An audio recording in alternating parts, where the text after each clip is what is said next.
Assalamualaikum warahmatullahi ta'ala wabarakatuh.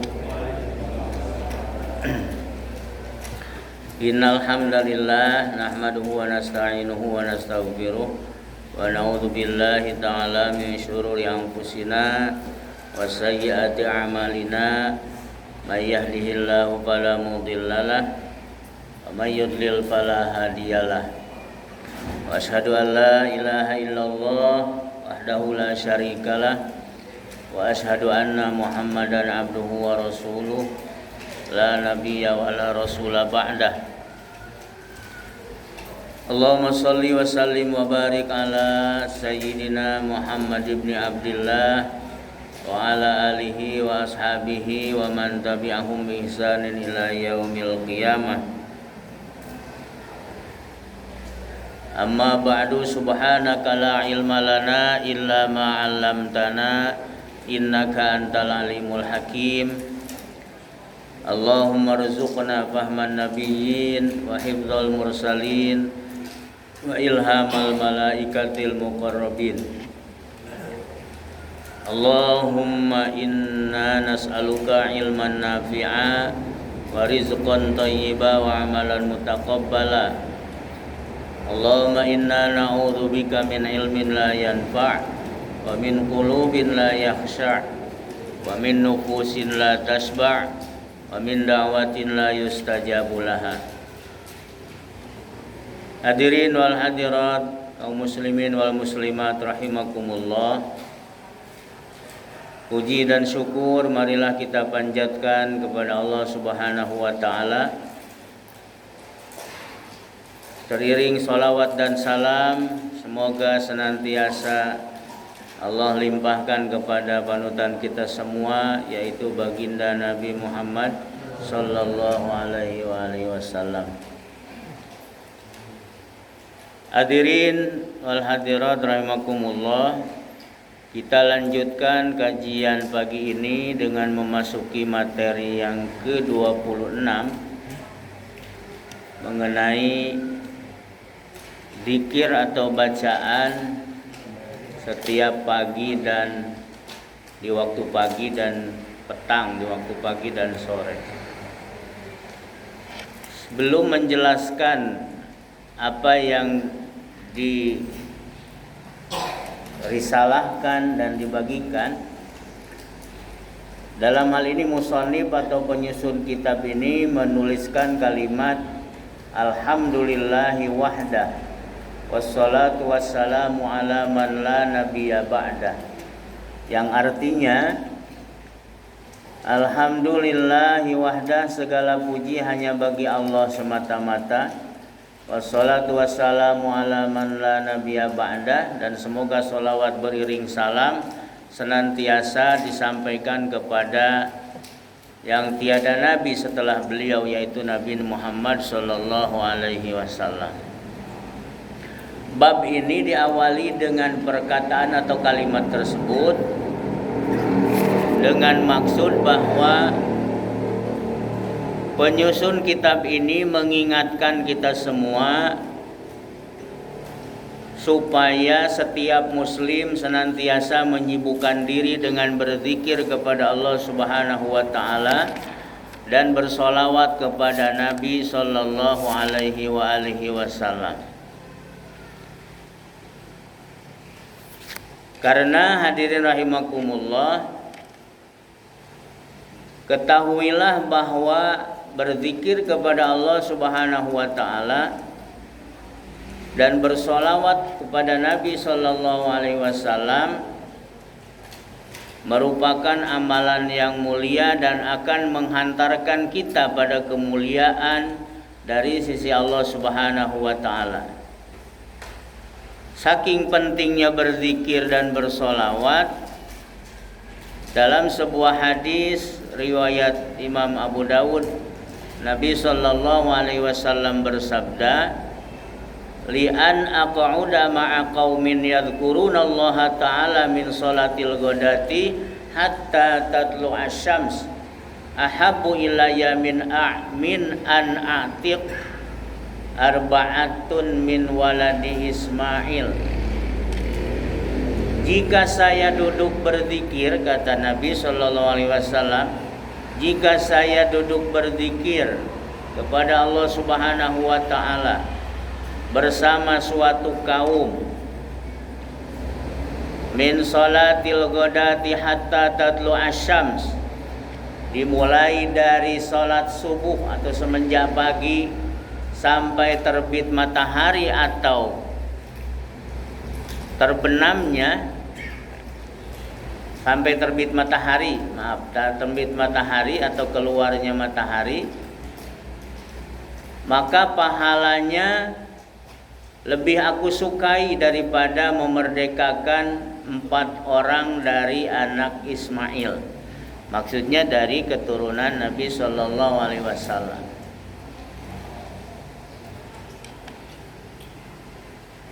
Wa walaan aq'uda ma'a qaumi yadhkuruna Allah Ta'ala min salatil asri ila an taghrubasy syams, dan jika saya duduk bersama kaum yang berzikir kepada Allah Subhanahu wa taala min salatil asri ila an taghrubasy syams, dari mulai salat asar hingga masuk menjelang waktu maghrib atau tenggelam atau terbenam matahari, ahabbu ilayya min an atiqa arba'ah, itu lebih aku sukai daripada memerdekakan 4 orang.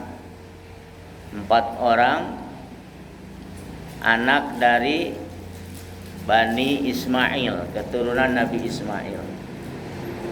Kalimat min an atiqa arba'atun min waladi Ismail dalam hadis di atas, yakni daripada memerdekakan 4 keturunan.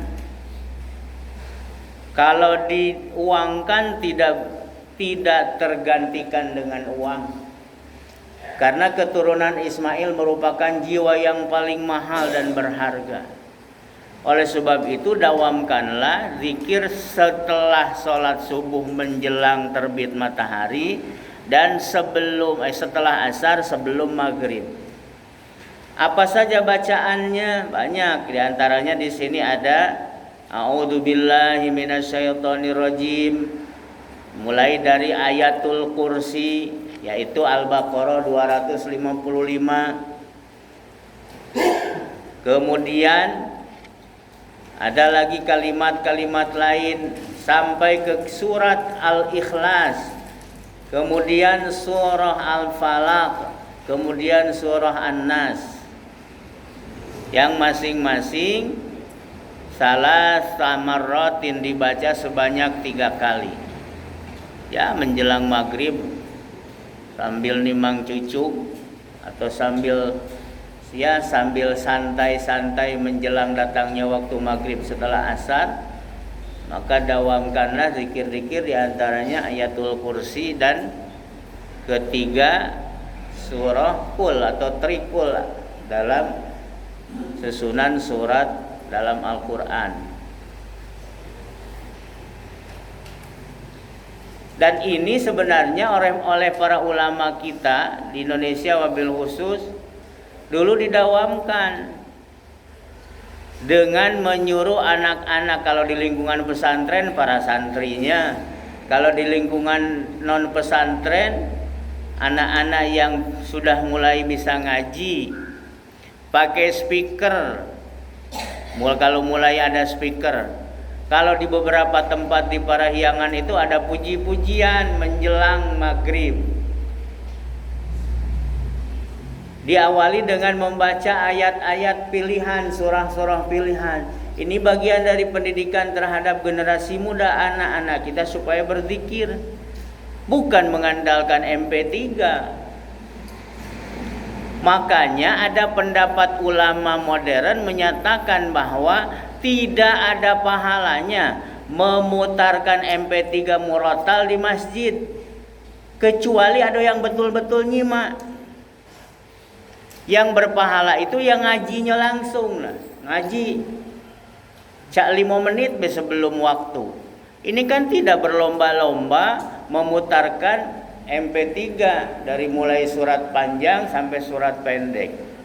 Sementara yang nyetelnya tadi entah kemana. Kadang nyimak juga tidak. Bahkan di suatu tempat ada cerita menjelang subuh dari mulai 3:30 sudah diputar itu MP3. Rupanya suatu ketika bablas sampai 5:30. Mana yang tak adzan uji orang di situ. Rupanya yang nyetel tadi berangkat pantang entah kemana. Ini jangan kejadian. Jadi maaf, dari sisi pahala, dari sisi keabtolan lebih utama ngaji langsung. Ngaji langsung pakai mikrofon. Kemudian apalagi kalau seperti bulan puasa, seperti tadarus.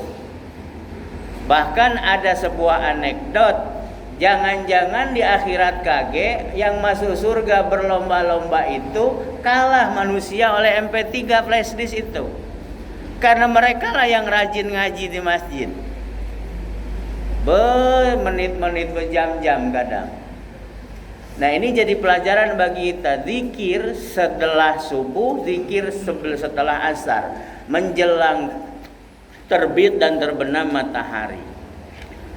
Kemudian hadirin rahimakumullah, disebutkan dalam sebuah hadis,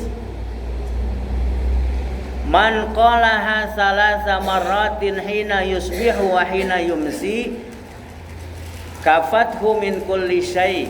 Siapa saja yang mengucapkan 3 surat tadi, qul huwallahu ahad, qul a'udzu birabbil falaq, qul a'udzu birabbin nas, salasa marrat sebanyak 3 kali, hina yusbihu wa hina yumsi, 3 kali pada waktu pagi dan 3 kali pada waktu petang, kafathu min kulli syai, maka ia akan dicukupi segala urusannya. Kan gampang. Rasanya di antara kita sulit, jarang yang tak hafal 3 macam kul itu. Surat langganan, bahkan 4 dengan Al-Kafirun.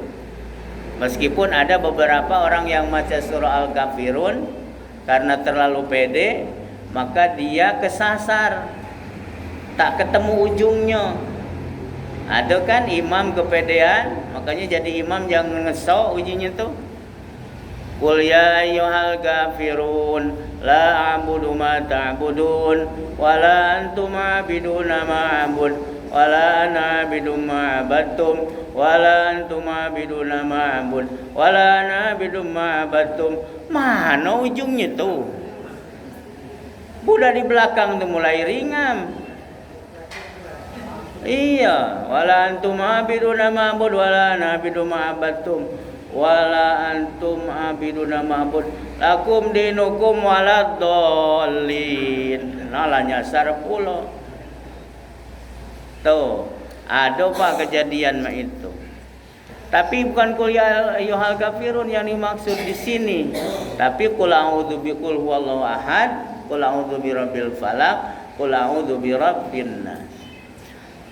Sudah hafal itu. Kemudian berikutnya yang dicatatkan dan dibagikan ke Bapak Ibu sekalian, zikir yang berbunyi asbahna wa asbahal mulku lillah walhamdulillah la ilaha illallah wahdahu la syarikalah lahul mulku wa lahul hamdu wa huwa ala kulli syai'in qadir. Rabbi as'aluka khaira ma fi hadzal yaum wa khaira ma ba'dah wa a'udzu bika min syarri ma fi hadzal yaum wa syarri ma ba'dah. Rabbi a'udzu bika minal kasal wa su'il kibar.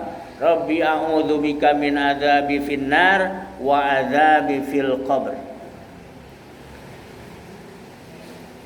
Wa idza amsa qala amsayna wa amsal mulku lillah. Yang dibaca asbahna kalau di waktu pagi. Kalau baca setelah asar menjelang maghrib, maka katakan amsa asbahna jadi amsaina. Jadi kalimatnya diubah dikit, gampang. Asbahna diganti jadi amsaina wa amsal mulku lillah walhamdulillah dan seterusnya kesananya sama. Kemudian yang penjelasannya, wa idza amsa qala rabbi as'aluka khaira ma fi hadhil lailati wa khaira ma ba'daha wa a'udzu bika min syarri hadhil laila wa syarri ma ba'daha. Hadis ini diriwayatkan oleh Imam Muslim. Sahabiul hadis Abdullah bin Mas'ud, sahabat yang menyampaikan hadis di sini adalah Abdullah bin Mas'ud. Wa idza masa qala wa idza amsa qala, jika masuk waktu petang maka katakan Rabbi as'aluka khaira ma fi hadhihi lailah wa khaira ma ba'daha. Wahai Tuhanku, saya mohon kepada Engkau kebaikan yang ada pada malam ini, wa khairu ma ba'daha, dan kebaikan setelahnya, wa a'udzubika min syarri hadhil lailah wa syarri ma ba'daha, dan sungguh aku berlindung kepadamu ya Allah dari kejelekan malam ini dan kejelekan malam-malam sesudahnya. Hadirin rahimakumullah. Kemudian ada yang pendeknya, Allahumma bika asbahna wa bika amsayna wa bika nahya wa bika namutu wa ilaikan nusyur. Ya Allah, bika asbahna, hanya karena Engkaulah kami memasuki pagi ini. Wa bika amsayna, dan hanya denganmu-lah atau hanya karena Engkaulah kami memasuki sore hari ini. Wa bika nahya, dan hanya karena-Mulah kami hidup. Wa bika namut, dan hanya karena Engkau pula kami mati. Wa ilaikan nusyur, dan hanya kepada Engkaulah kami dibangkitkan. Awas, ada wa ilaika, ada wa alaika. Adakah ada doa yang biasa dibaca oleh kita, Allahumma antas salam wa minkas wa ilaika? Ada yang maca wa alaika. Aku penasaran, pengen berdiskusi dengan orang yang baca wa alaika. Bukan salah, cuman pengen tahu baik. Karena dalam riwayat yang sampai ke kita bukan wa alaika ya'udus salam, tapi wa ilaika. Nah, ini di sini wa ilaika itu artinya kepada Engkaulah ya Allah kami dibangkitkan. Kalau diganti wa alaika, memang secara bahasa mungkin tidak rancu, wa alaikan nusyur, dan atas kuasamu-lah kami dibangkitkan. Tapi kurang tepat. Hadirin rahimakumullah, dalam kitab Jami'ul Ulum wal Hikam, Syekh Ibnu Rajab menjelaskan sebuah hadis yang menukil tentang zikir ini. An Abdullah bin Busrin qala atan nabiyya sallallahu alaihi wa alihi wasallam rajulun faqala ya Rasulullah inna syara'i'al islami qad kathurat alaina fababun natamassaku bihi jami'. Qala la yazalu lisanuka ratban min dzikrillah azza wajal. Kharrajahul Imam Ahmad bihadzal lafzi.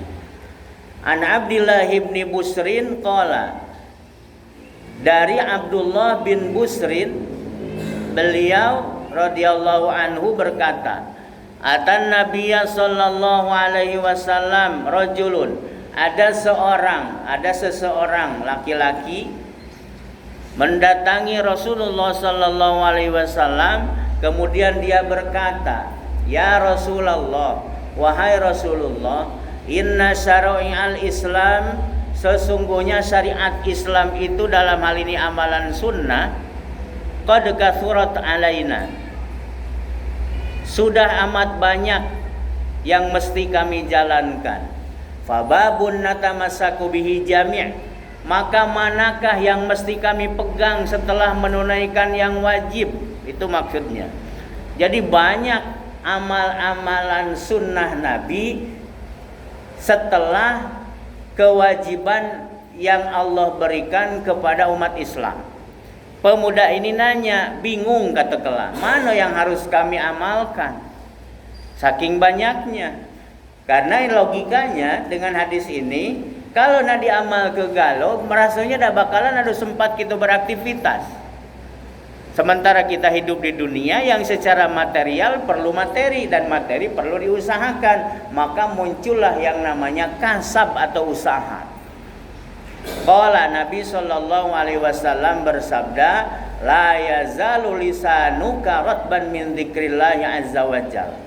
Hendaklah lisanmu selalu basah dengan berzikir kepada Allah Subhanahu wa taala. Maksudnya dalam kondisi bagaimanapun, selama itu di tempat dan kondisi yang baik, berzikirlah. Zikir itu kan ada zikir bil lisan, bil qalbi. Bahkan sebuah riwayat menyatakan zikir yang sesungguhnya zikir itu adalah di dalam hati, dalam artian hati ini connect dengan lisan. Ketika kita berzikir mengucapkan tasbih, tahmid, takbir, tahlil hanya di lisan saja tapi tidak sampai ke hati, maka boleh jadi itu zikir yang belum sebenarnya berzikir. Maka maksud daripada hadis ini adalah mendawamkan zikrullah. Lalu apa faidah dari hadis ini? Yang pertama, faidah dari hadis tersebut adalah bahwa para sahabat begitu bersemangat dalam bertanya kepada Nabi urusan agama itu di zaman Nabi. Coba semangat kan? Jadi tidak ada istilah tidak jelas dari kejauhan apalagi yang dekat kepada Rasulullah di zaman kenabian langsung bisa bertanya. Yang kedua, Allah Subhanahu wa taala memerintahkan kita untuk banyak berzikir. Allah juga memuji orang yang banyak berzikir menyebut asmanya. Sebagaimana dijelaskan dalam Quran surah Al-Ahzab ayat 41-42. Ya ayyuhalladzina amanu dzkuru dzikran katsira wasabbihuhu bukratan wa asila. Wahai orang-orang beriman, berzikirlah dengan menyebut nama Allah, zikir yang sebanyak-banyaknya. Wasabbihuhu bukratan wa asila, dan bertasbihlah kepada Allah di waktu pagi maupun petang. Di ayat lain wadhkurullaha katsiran la'allakum tuflihun, dan berzikirlah kepada Allah banyak-banyak supaya kamu beruntung. Dalam hadis dijelaskan dalam hadis Bukhari Muslim, kana Rasulullah sallallahu alaihi wasallam yadhkurullaha ala kulli ahyani. Beliau selalu berzikir mengingat Allah pada setiap waktunya. Bagaimana ya minimal istighfar apa astagfirullah atau sudah subhanallah walhamdulillah wala ilaha illallah wallahu akbar. Boleh dah dilantun lah supaya semangat hilang ngantuk. Subhanallah alhamdulillah wala ilaha illallah wallahu akbar. Tuh sambil ngeyong-ngeyong cucung tuh kan. Udah ini malah dengar ke apa lagu-lagu yang ndak karuan. Awalnya tua. Kaget katanya untuk nyanyi di acara. Oh ya Allah ya Rabbi. Iya. Bukan salah nyanyi-nyanyian, tapi rasanya kalau lah sudah berusia tuh lebih banyak zikir lah. Ada gaya hidup tertentu kan. Yang dimaksud banyak berzikir adalah berzikir ketika berdiri, duduk, berbaring, termasuk pula dalam keadaan suci dari hadas maupun yang sedang berhadas. Jadi dalam hal ini hadirin rahimakumullah, ayat Al-Qur'an yang menegaskan bahwa orang cerdas itu adalah yadhkurunallaha qiyaman wa qu'udan wa 'ala junubihim. Mereka yang senantiasa mengingat Allah baik dalam keadaan berdiri, duduk maupun berbaring. Yang ketiga, apa faedah dari hadis tadi? Para ulama menghitung zikirnya dengan jarinya, kata Ibnu Rajab. Pakai tasbih boleh? Ya boleh-boleh saja kalau yang suka pakai tasbih. Tapi para ulama menurut Syekh Ibnu Rajab pakai tangan baik, jari tangan ini, bukan jari kaki. Dulu aku diajari seorang dosen tuh. Nah, katanya kalau itu tuh kan ini kalau manusia normal kayak gitu ada 3 buku tiap jari itu. Kecuali yang jempol ada 2. Yang 4 posisinya itu. Ini lipetannya ada bukunya ini 1, 2, 3. Dihitung dengan ujung jadi 4. 1, 2, 3, 4 ujung.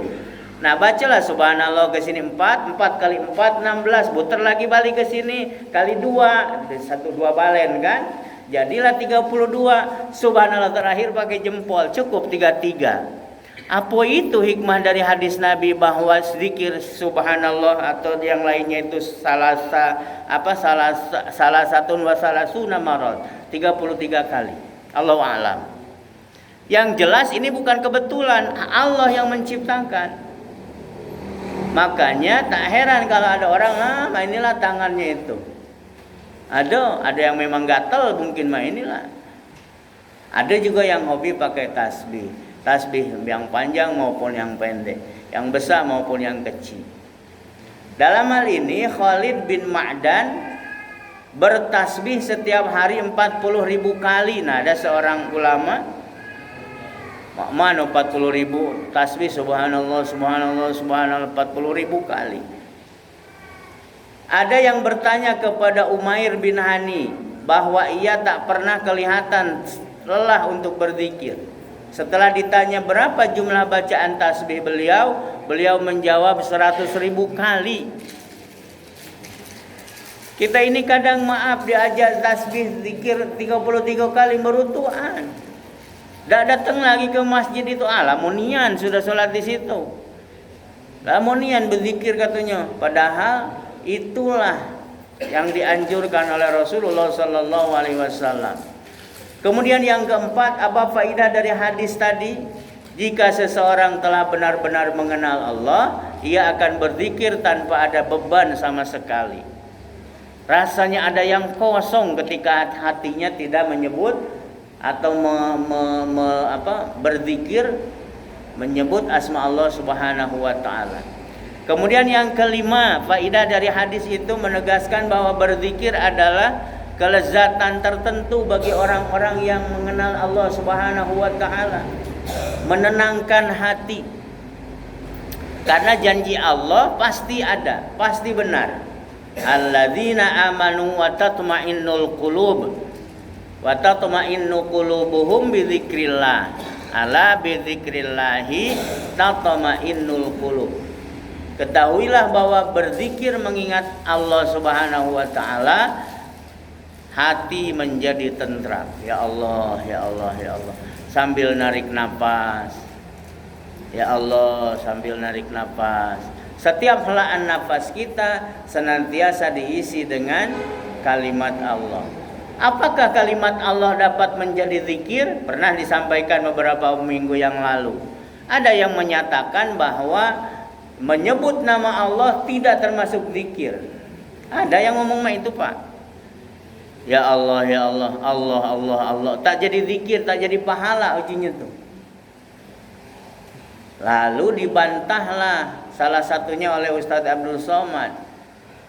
Kan dalam Quran ada kalimat Qulid'ullaha awid'ur rahman. Sebut, panggillah Allah. Maksudnya itu berzikirlah dengan menyebut nama Allah. Allah itu salah satu nama atau asma dari Tuhan kita, Allah. Awid'ur Rahman atau panggil Allah dengan kalimat lain, Ar-Rahman.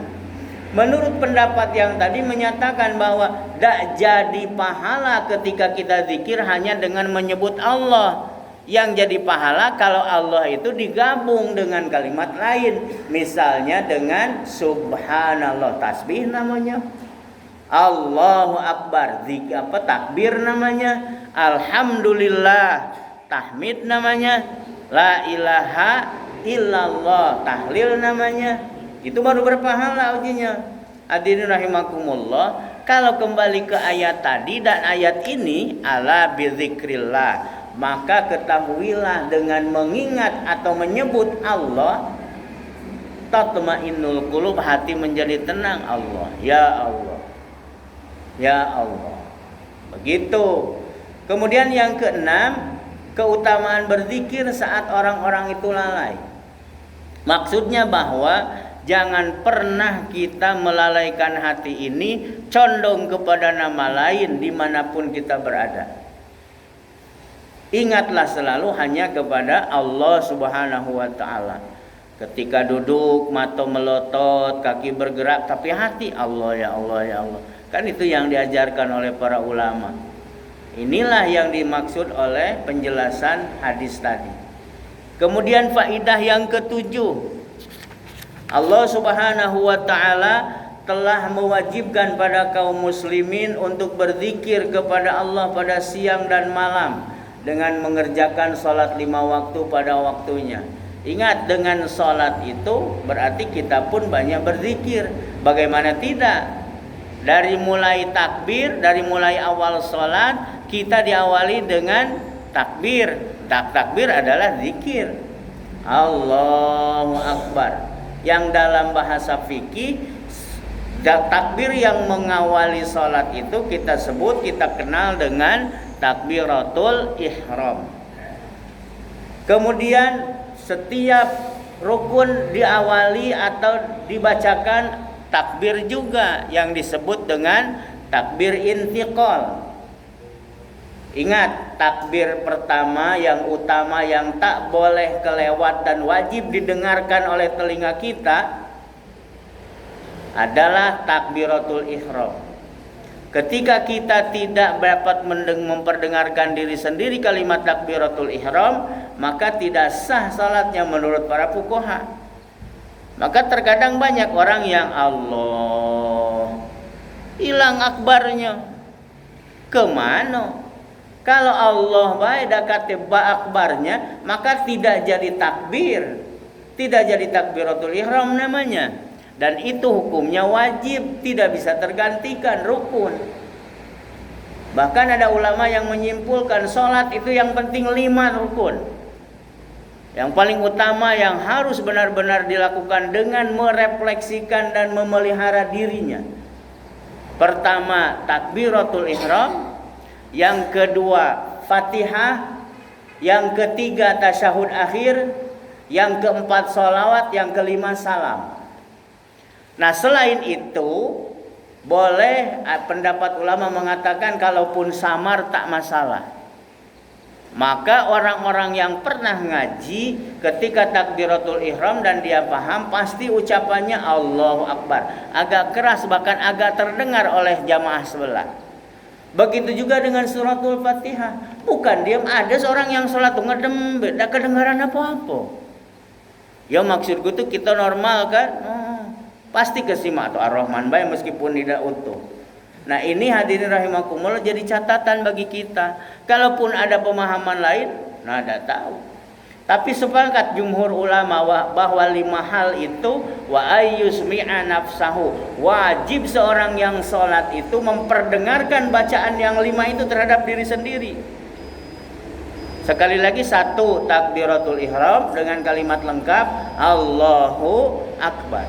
Yang kedua, suratul Fatihah. Yang ketiga, tasyahud akhir. Dari mulai at-tahiyyatul mubarakatuh salawatut thayyibatulillah sampai berakhir di 2 kalimat syahadat. Kemudian salawat yang keempat, Allahumma sholli ala sayyidina Muhammad, atau tanpa sayyidina boleh, Allahumma sholli ala Muhammad. Dan yang terakhir, assalamu alaikum yang ke kanan. Adapun yang ke kiri itu tidak menjadi sebuah kewajiban, tapi menjadi sebuah keutamaan. Kemudian yang ketujuh, Allah telah mewajibkan pada kaum muslimin untuk berzikir kepada Allah kepadanya pada waktu siang dan malam. Yang tadilah ya, salah satunya secara khusus dengan doa yang disalinkan kepada Bapak Ibu sekalian. Yang kedelapan, antara sholat isya dan sholat subuh ada sholat malam dan sholat witir. Antara sholat subuh dan sholat zuhur ada sholat duha. Nah itu semua merupakan rangkaian ibadah sunnah yang pada hakikatnya mengajarkan kita supaya zikrullah, senantiasa berzikir kepada Allah. Kemudian yang terakhir, yang ke-9, zikir dengan lisan disunnahkan setiap waktu. Zikir dengan lisan disunnahkan dilakukan setiap waktu. Dan ada yang dianjurkan pada waktu-waktu tertentu. Jadi tidak terkait dengan waktu, ada selamanya. Pokoknya ada kesempatan zikir. Dan ada juga yang terkait dengan waktu tertentu. Misalnya ba'da sholat wajib, zikir pagi dan petang, zikir sebelum tidur, setelah wudu, sebelumnya zikir setelah bangun tidur, beristighfar pada waktu sahur, ketika makan dan minum atau mengambil pakaian, sampai pada kebiasaan atau membiasakan diri berzikir ketika sebelumnya kita ada persoalan dan meminta kepada Allah petunjuk melalui sholat istikharah. Hadirin kaum muslimin rahimakumullah. Jadi dengan demikian betapa pentingnya berzikir, sehingga mudah-mudahan dengan membiasakan kita berzikir kepada Allah Subhanahu wa taala, insya Allah di akhir hayat kita ditutup dengan keadaan berzikir. Allah bisa karena biasa. Mudah-mudahan kita semua husnul khotimah, mati dalam keadaan zikrullah, sehingga kita layak mendapatkan ampunan Allah Subhanahu wa taala. Amin ya rabbal alamin. Itu saja untuk pagi ini. Hudumat sofa wa da'ma qadar. Subhanakallahumma wa bihamdika asyhadu an la ilaha illa anta astaghfiruka wa atubu ilaik. Wassalamualaikum warahmatullahi wabarakatuh.